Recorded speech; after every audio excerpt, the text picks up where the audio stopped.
I don't care about my son. You ruined my life. I just want to kill myself and take you with me. I'm not leaving. The words of the defendant to his estranged wife in October and November of 2007. I want her back. I'm not going to make it easy for her to go out. I'm going to ruin it for her. She's a whore. The defendant's words about his wife during October and November of 2007. One thing was clear in the final weeks of Christine Ayotte McGee's life. Her husband wanted her back. The evidence in this case will prove that the defendant did not want his wife to lead her life without him. He wanted to control her. And sometime during the early morning hours of November 20th, 2007, he did. In the most final of ways, he murdered her. He beat, he strangled, and he stabbed to death the mother of his youngest child. And then Jeffrey McGee, the defendant seated before you today, took their young son Gavin, 10 days shy of his 4th birthday, the little boy who was a witness to his mother's brutal murder, down to his car, strapped him in the front seat, and drove him head first into a 14-wheel dump truck. November 20th, 2007. It was 2 days before Thanksgiving. It was starting to snow. It was cold outside. The snow wasn't sticking there. The truck driver, Mike Kutzik, at about 10:30 that morning, was driving down Route 110 in Methuen. He was headed eastbound towards Salem, New Hampshire. He rounded a curve, and as he approached the Armory, he hit a straightaway. And he noticed a little red car coming towards him in the opposite lane of traffic, headed westbound. It was going a little bit fast for the weather, but otherwise seemed to be driving fine. He kept his eye on that car until it came close to him, and then he looked for the next car headed his way. The next thing he knew, he heard a crash, he felt an impact, he looked down and he saw the roof of that little red car in his lane of traffic, and he lost control of his truck. At the same time, Maria Donnick was driving westbound on 110. Going to visit a sick friend. She heard a crash as she was approaching the rotary. She looked up and she saw a car in front of her spinning, and she noticed the head of a little child in that car, so she pulled over to help. Methuen police, firefighters, and paramedics were called to the scene of the collision. When they got there, they found the defendant in the front driver's seat of that little red car, and they found Gavin McGee in the front passenger seat of that little red car. Gavin was restrained by only an adult black belt. No car seat, no booster seat. Gavin was crying and appeared scared. He had no cap, no mittens, no shoes, no socks. Firefighter Sean Quick began to assess the defendant's medical condition. He was oriented to time, person, and place. He complained of some difficulty breathing. When asked if he was hurt, the defendant said, "Get my son out of the car first." Then he raised the sleeve of his left arm and revealed lacerations to his wrist. He lifted up his shirt and revealed puncture wounds to his chest. When he was asked, "How did you get those injuries?" he said, "I did it to myself with a knife." When asked, "Is that knife in this car?" he said, "No."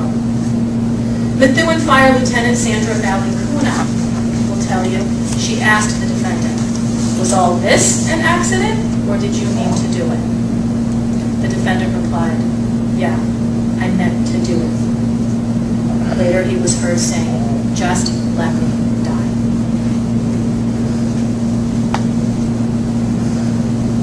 The defendant was taken to Holy Family Hospital, and while he was there, he was examined. He was found to have 8 stab wounds to his chest, deep lacerations to his wrist.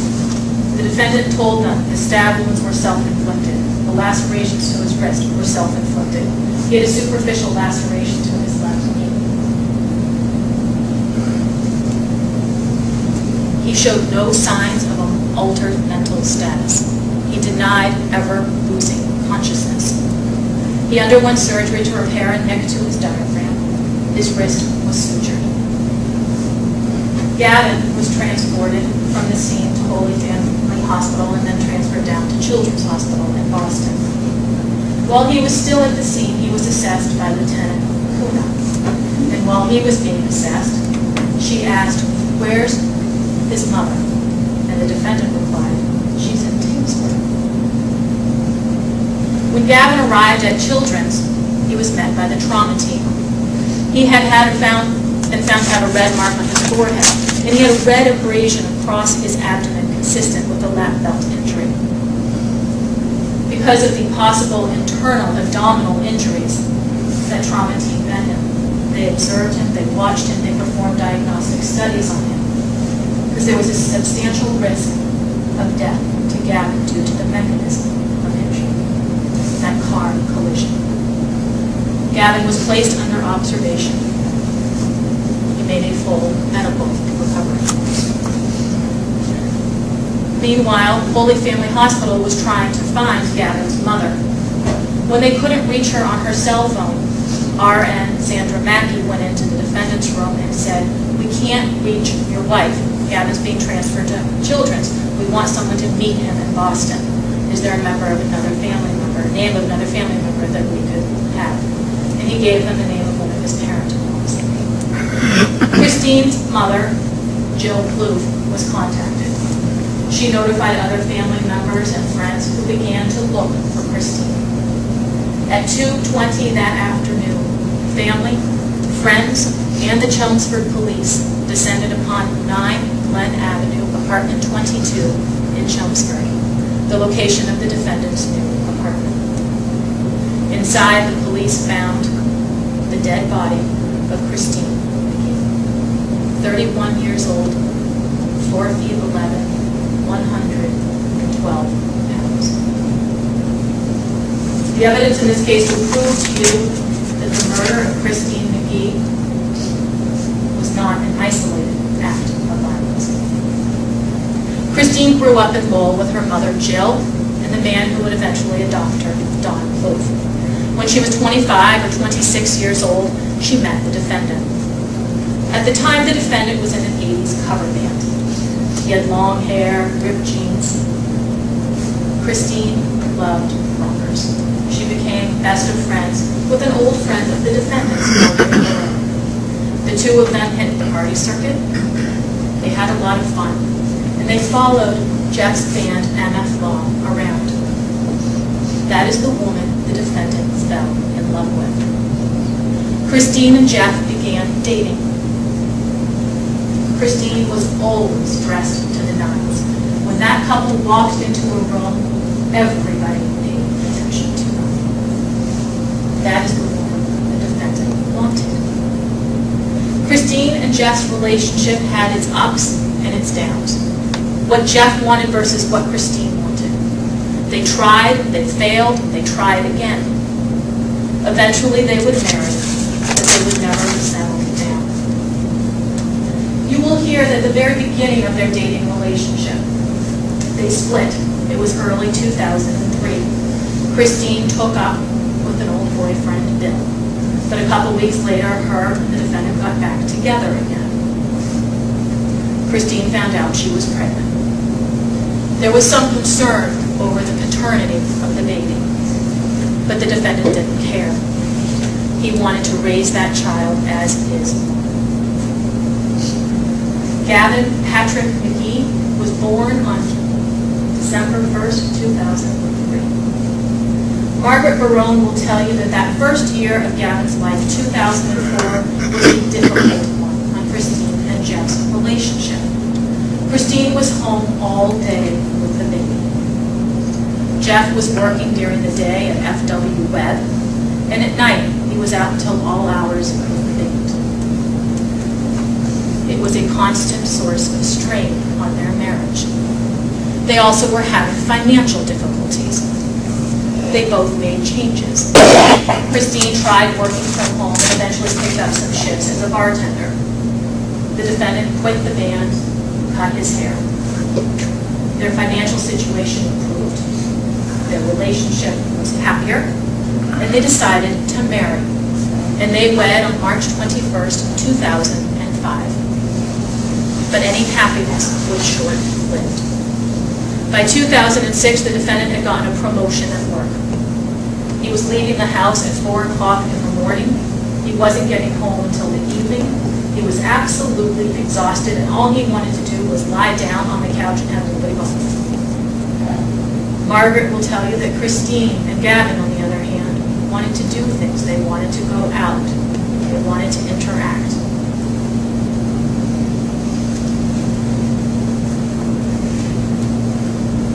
In 2007, things hit rock bottom. Things got really, really bad. They were arguing more. They were seeing less of each other. Christine had picked up more shifts bartending. And Margaret will tell you that in March of 2007, she spoke to the defendant found a text message on Christine's cell phone from a friend of his, Randy Pendergast, about an Elton John concert. He flipped out. Christine confided in Margaret, who then confronted the defendant. How dare you put a pillow over Christine's head? How dare you choke her? How dare you do that with Gavin right there in bed with the two of you? The defendant admitted that he had done those things, that he was wrong for having done those things, but he said he was mad. Margaret counseled the McGees. She told them, you guys need time apart. You need to make changes. Change your work schedule. This isn't working. But Christine and Jeff assured her that they were moving up to a lake house in Tingsboro, closer to Christine's family, closer to Christine's work, and it was going to give them the fresh start that they needed. And in May of that year, they moved up to Tingsboro.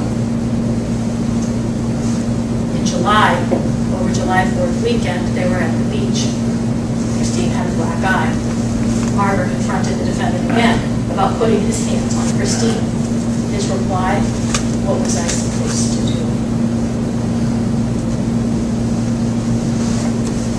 In August of that year, Christine had become friends with a woman named Diane Vigent, who was the sister of a close friend of Margaret's and Jeff's and hers, Mark Vigent, who owns Vigent Auto Sales up in Lowell, which is a place this group of friends would frequently hang out, a place where Gavin and Christine would go during the day to hang out while Jeff was at work.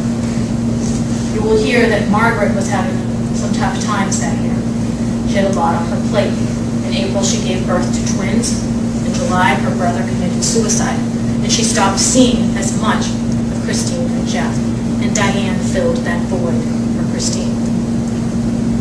In August, the McGees had a housewarming party up at their lake house.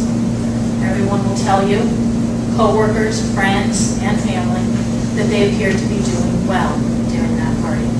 Up and down and up again. But by October 2nd, the defendant had moved out of the home. Christine's brother, Paul, and his girlfriend, Lisa Fortier, moved in to help with the rent and to watch Gavin, because the defendant stopped seeing his son. Christine and Jeff both began dating. Christine began to date a guitarist by the name of Gary Hoey from the Gary Hoey Band. And she met Sully from the very popular hard metal band Godsmack. The defendant met a woman on the internet and went out on a few dates with her. At the end of October, Margaret spoke to the defendant about his not seeing Gavin and told him the only person you're hurting is Gavin. The defendant told her, I want Christine back. I don't want to make it easy for her to go out.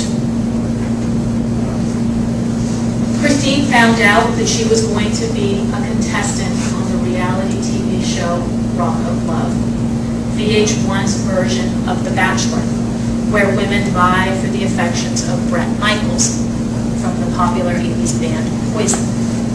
She was flying out to California that last week of October. She didn't know how long she would be gone. It would depend how far she got on the show. Arrangements were made for Gavin to stay with her parents because the defendant still wasn't seeing his son. The defendant was upset about Christine going on that show. He told a co-worker that she was a whore for going on that show.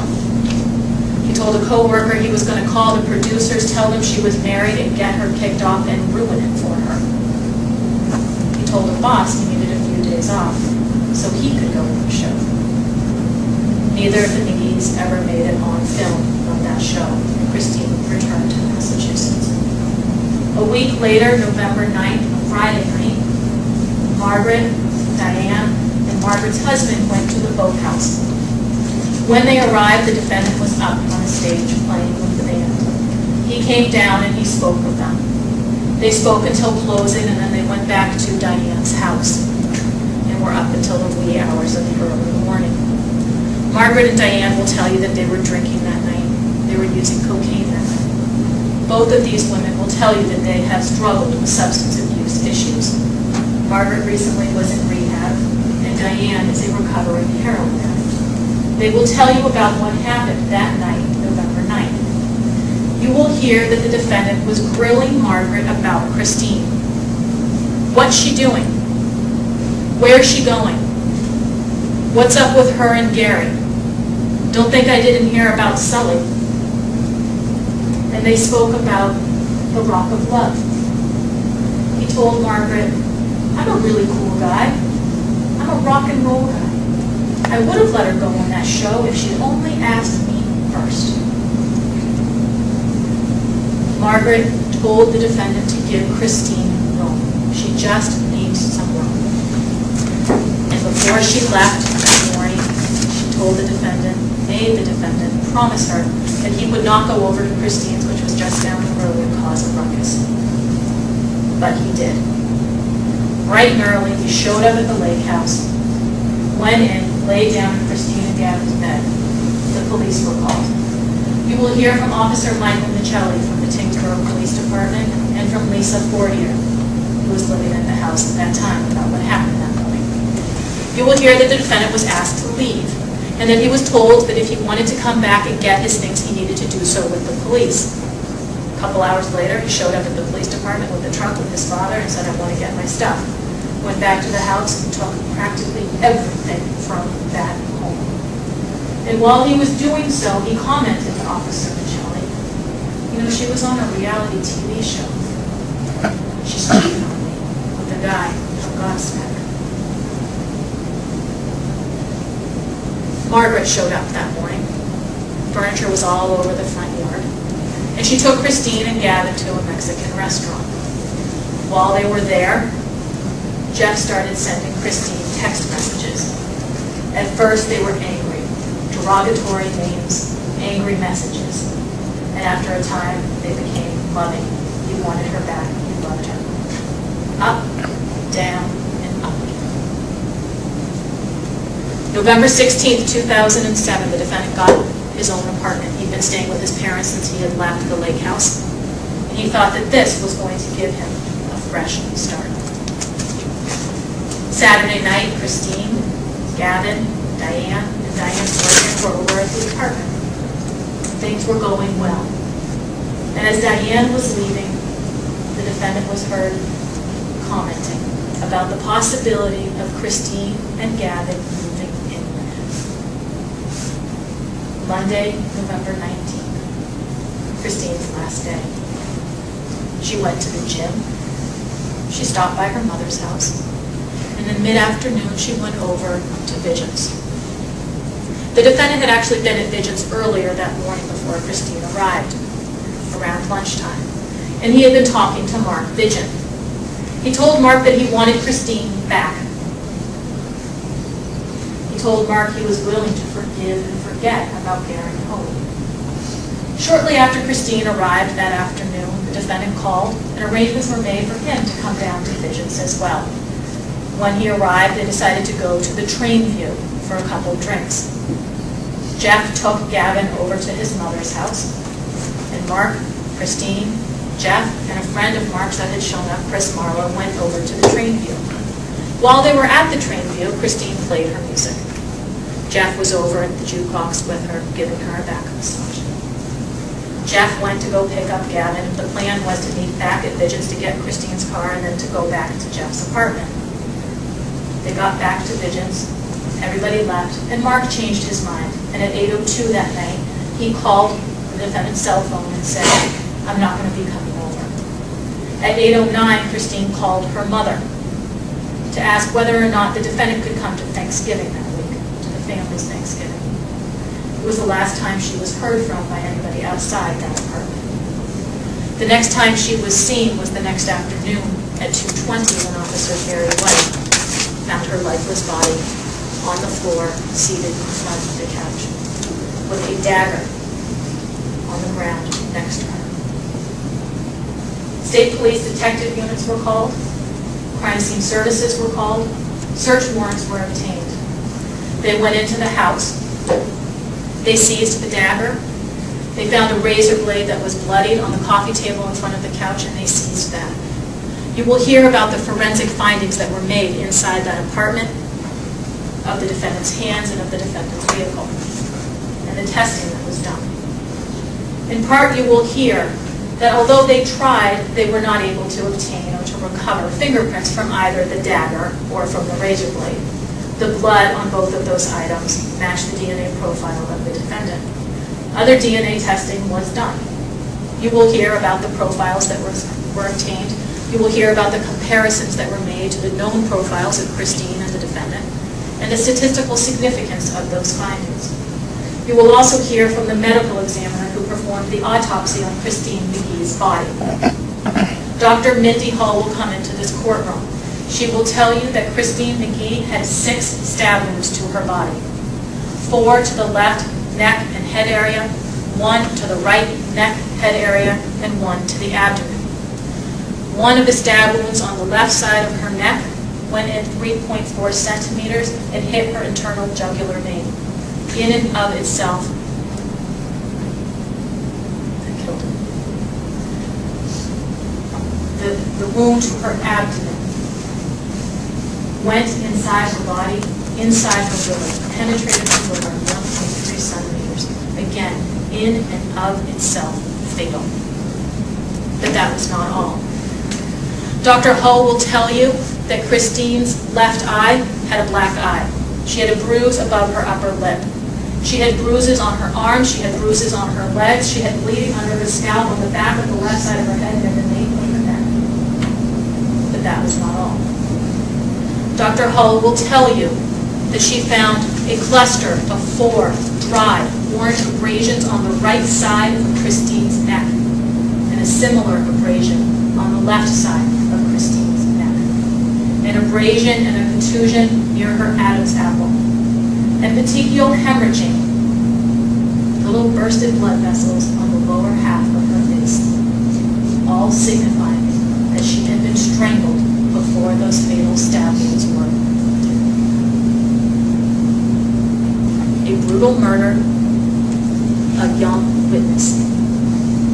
The evidence in this case will prove that the defendant murdered Christine Ayotte McGee with premeditation and with extreme atrocity and cruelty.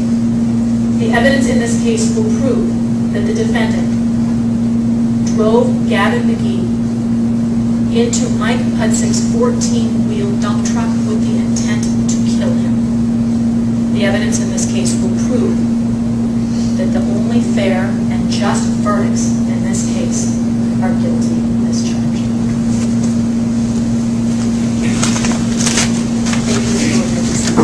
Thank you.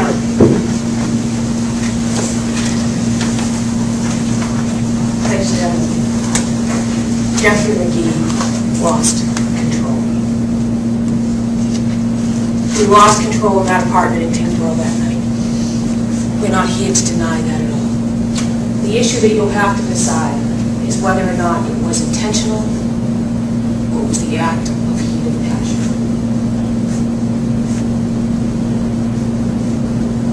Now you'll sit here and listen to the story that the prosecutor told you and say, what are we doing here? We're here because there's another side to the story, ladies and gentlemen.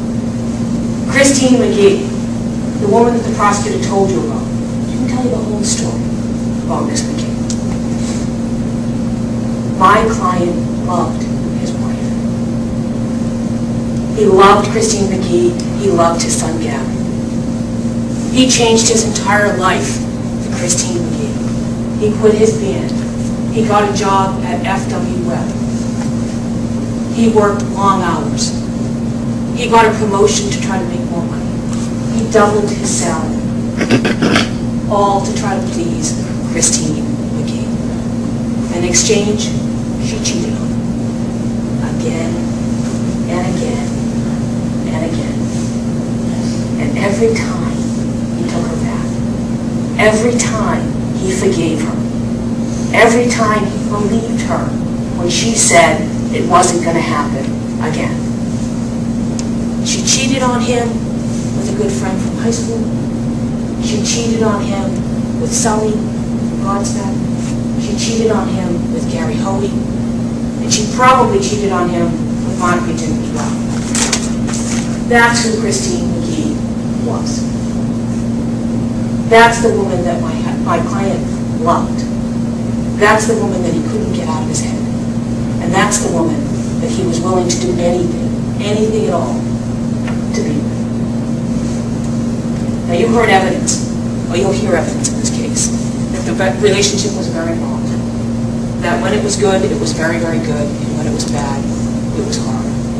But it wasn't all Jeff McGee horrible. Christine McGee takes some of the responsibility for what happened in this relationship. When she took a vow to be faithful, when she took a vow to have Jeff McGee in her life forever, she broke those vows consistently. You heard about her bartending, taking a job as a bartender. And you'll hear evidence that as she took a job as a bartender in this case, that she very often propositioned the people she was serving. You'll hear evidence, ladies and gentlemen, that Christine McGee, on the very night that she was killed, proposed a threesome with her husband, the man that they met at the bar. Proposed a threesome. That's Christine McGee. And you know what? Jeff McGee didn't care because he loved her. And he wanted it to work. He wanted it to be okay. There was a period of time, ladies and gentlemen, when they separated. There was a period of time when he went to his mom's. There was a period of time where he tried to get Christine McGee out of his head. And it didn't work. He loved Christine McGee. He loved Gavin McGee. He moved into his parents' house for a period of time. He stayed with his parents and knew, this isn't going to work. I can't put my family back together from my parents' house. This is when he was working from 4 o'clock in the morning till late in the evening, trying to make enough money to keep things going, trying to make enough money to satisfy everyone in his family. And he finally got his own apartment. And the plan was Christine and Gavin were going to move in. And that was a plan, ladies and gentlemen, that Christine McGee wanted too. You'll see a pocketbook that Christine McGee had on her at all times. You'll see evidence in that pocketbook of her own writing in a daytime, in a planner. And she'll write down words like bad day, the day Jeff left, the 12th. Good day, the day she talked to Jeff. Now you heard the prosecutor tell you that he beat her and he hit her before. And I suggest to you, the people who are going to tell you that are the cocaine addicts and the drug addicts. Those are the people who are going to say he was beating his wife before. The heroin addict is going to tell you he was beating his wife before. She didn't do anything about it. She didn't report it to the police. She didn't tell Christine's parents, this really good friend, who the Commonwealth told you was a marriage counselor to these two, the heroin addict, the cocaine addict. That's who they were seeking marriage counseling from. They're going to try to tell you there were beatings prior to this. They're going to try to tell you that the black eye that they say Christine had on the 4th of July weekend was a result of my client. We hear evidence that no one else was on with the black eye except for the heroin addict and cocaine addict. And no one said anything about it until after she was dead. Now, ladies and gentlemen, you'll hear evidence that Christine McGee slept with Sully from God's night. You'll hear evidence that she took her friend, the heroin addict and the cocaine addict, to Sully's house late at night. That while she was dating and sleeping with Gary Hoey, she also wanted to sleep with Sully. And she took her friend, the heroin addict and the cocaine addict, to Sully's house late at night. What happened there, we'll never know. But we know two women, dressed to the nines, as the Commonwealth told you, showed up at a robber's house at midnight. She probably wasn't there to play cards. And Jeff McGee found out about it. And he was angry. He was devastated. She was sleeping with two different men that he was aware of at that time. Sully and Gary Hoey, both rock stars, both in rock bands. The life he gave up for Christine McGee. The life she told him she didn't want him to be a part of anymore once they had a child. Those are the people that Christine McGee was attracted to. Those are the people she was sleeping with while he was getting up at 4 o'clock in the morning, going to work to try to make money to pay that rent.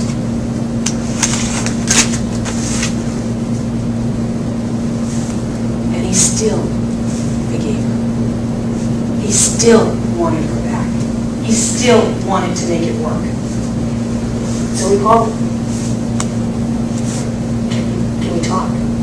Can we put this behind me? I know about these guys. You gotta promise me if we get back together that it's not gonna happen again. The other evidence that they did get back together. That Christine did want to make it work. That part of the arrangement had to have been that she stopped sleeping with other people. That she stopped sleeping with Gary Hoey. That she stopped sleeping with Sully. That she cut off all connection with these people. And they were going to be a family again. And that night, while they were at the bar, he called his wife and said, "Are you having a good day?" He texted her, "We're having a good day. I hope your tummy feels better." So he talked to her earlier and she said she wasn't feeling it. And he agrees to take Gavin to his mom's house so they can have some time alone. And he meets her at the bar because she says it's okay to meet her at the bar. And they have a few drinks.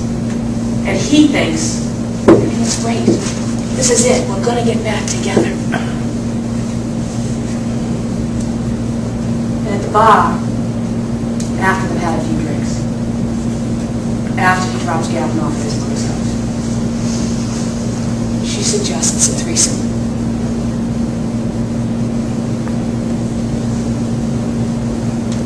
She suggests that they sleep together with another man. Still, Jeff McGee forgives her.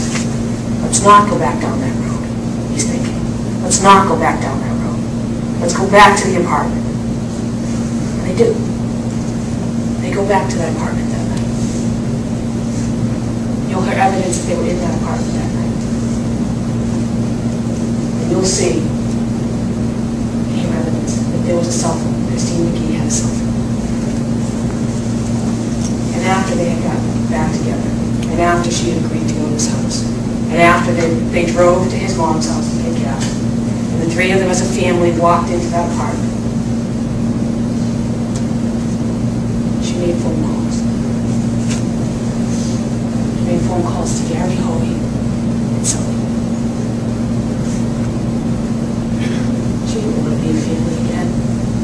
She wanted someone to babysit Gavin while she went out. And it was the straw that broke the camel's back.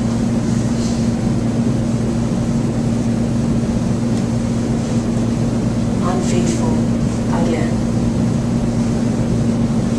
And he lost control. He lost control. And he strangled her. And he stabbed her. And he didn't want to live anymore. Then he took a razor and he slit his wrists. And he took his son, who was in the apartment, and he strapped him in the front seat of the car. At that point, ladies and gentlemen, there's no intent. There's no intent to do anything. He's just lost the love of his life. He's just killed his wife. He's just snapped. He straps his son in that car, and he drives. And when he stops and has the accident, when he veers that car into the dump truck, when there's a collision, he tells the police, just let me die. And when they ask him, what's going on, he says, get my son out, just let me die.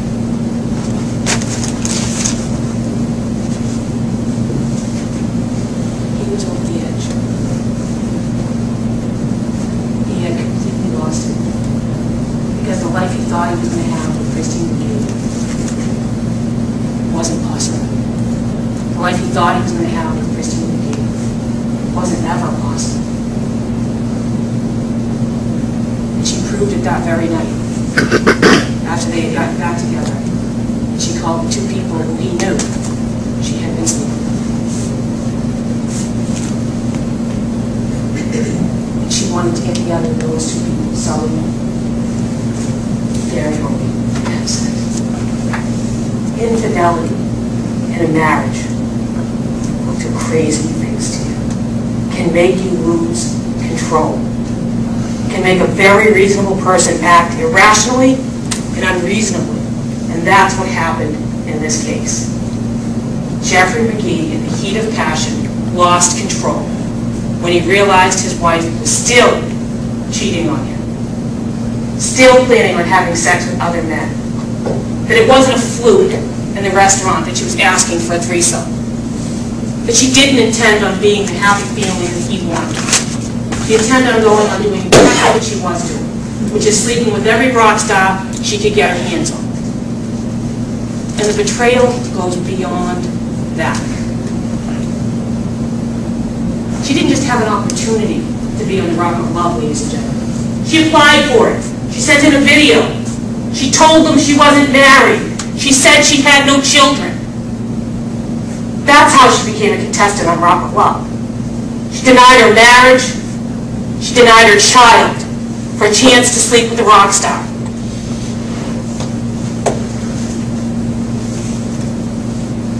That's the Christine McGee that my client forgave again and again and again. That's the Christine McGee that he still loved when he went back to that apartment that night. That's the Christine McGee that he wanted to build a family with. He believed in the dream. And when he found out, again and again, and especially that night, she didn't have any intentions of being together. But she didn't have any intentions of staying together with him. But her sole intent in this case was to sleep with rock stars. And he wasn't a rock star anymore because he had given that up for her. He lost control in the heat of passion. And that's not murder, ladies and gentlemen. That's manslaughter. If there was no intent, if there wasn't a deliberate premeditation, if you lose control in the heat of passion, that's manslaughter.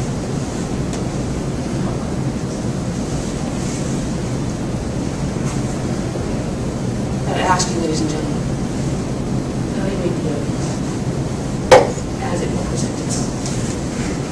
I'd ask you to listen very carefully to the evidence that they're trying to claim hurt his brother in the past. to listen very carefully to what Christine McGee had done, and the number of times that Jeffrey McGee had forgiven her again and again and again and again, believing that somehow, some way, they could make this work. He found out on November 20th, 19 minutes, that it was never ever that she was who she was, and that wasn't going to work with him. And he lost her. And I asked you, ladies and gentlemen, to consider the intent of Jeffrey McGee when you consider this case. Consider everything he had been through in this marriage, the ups and the downs, as the poem told you. For a man who loved his wife, who loved his child, and snapped.